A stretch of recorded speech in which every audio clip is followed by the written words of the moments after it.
Bienvenue. Imparable. Il était une fois un potier. Un potier qui avait beaucoup de cruchons. Ils étaient remplis d'eau fraîche et pétillante.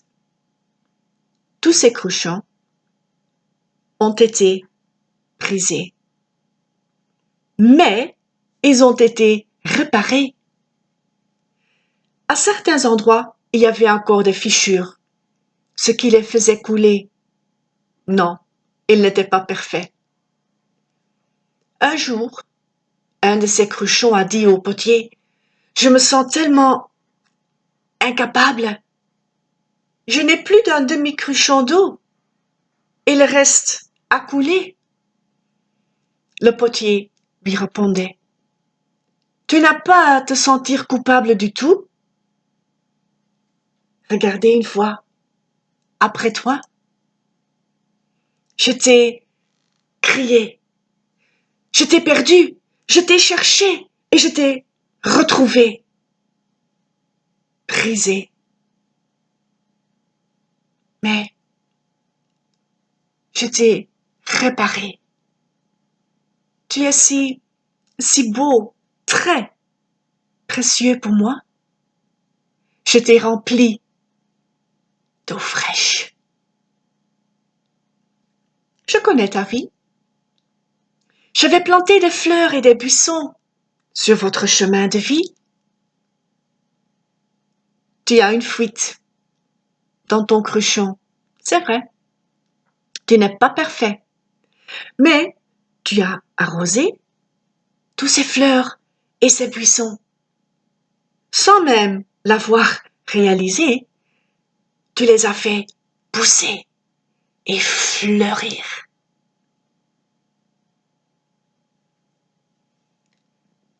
Notre Père nous aime. Il connaît notre chemin de vie. Il sait qu'on n'est pas parfait. Il y a encore des fissures dans notre cruchon. Oui, il connaît nos faiblesses. Peut-être que vous ne le réalisez pas, mais ce que vous faites ou vous ne faites pas peut être une bénédiction pour les autres. Ce que vous dites, vos mots, vos prières, peuvent être comme un fleuve d'eau de vie, où les autres peuvent grandir spirituellement. Je voudrais vous raconter encore un témoignage d'une vie brisée qui a été restaurée.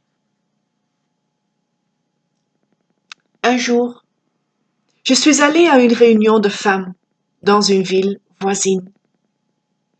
Il y avait une cinquantaine de femmes. Soudainement, j'entendais les paroles de Dieu. « Vois-tu cette femme là-bas? Elle a besoin de prière. » Je ne savais pas quoi prier, alors j'ai commencé à la bénir en silence. Une fois le culte terminé, j'ai remarqué qu'elle était la première à partir. Moi, je parlais encore avec des amis. Soudainement, j'entendais ces mots comme un tonnerre dans mon esprit. « Tu ne peux pas la laisser partir? » J'ai été surprise. Je me suis mis à courir après cette femme. Quand je l'ai atteint, je lui ai dit, « Je ne te connais pas et je ne sais pas pourquoi, mais Dieu m'a dit dans mon cœur de prier pour vous et pour vous parler maintenant. » Elle m'a regardé longtemps. Très, très, très étonnée. Sans rien dire. Jusqu'à ce qu'elle m'a dit, « Je vais retourner à l'intérieur avec toi. » Le prédicateur de ce culte et moi ont alors prié pour elle. Ensuite, elle m'a dit, j'ai passé une très, très mauvaise période. Beaucoup de gros problèmes. Et j'ai eu l'impression que personne ne me comprenait. Comme si tout le monde m'avait quitté. Elle était très déprimée. Et car son mari avait été admis dans un centre psychiatrique. Mais elle n'en avait parlé à personne. Puis, elle a dit, j'avais l'intention de venir à ce service chrétien. Et après, j'allais me suicider.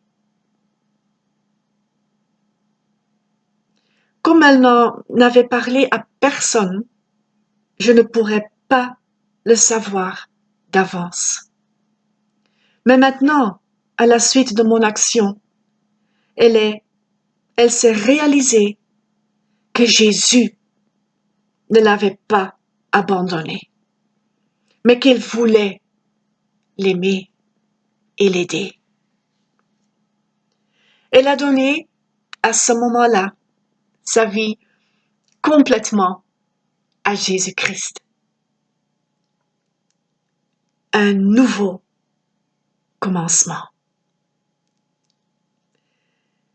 C'était un des cruchons brisés que Dieu voulait réparer.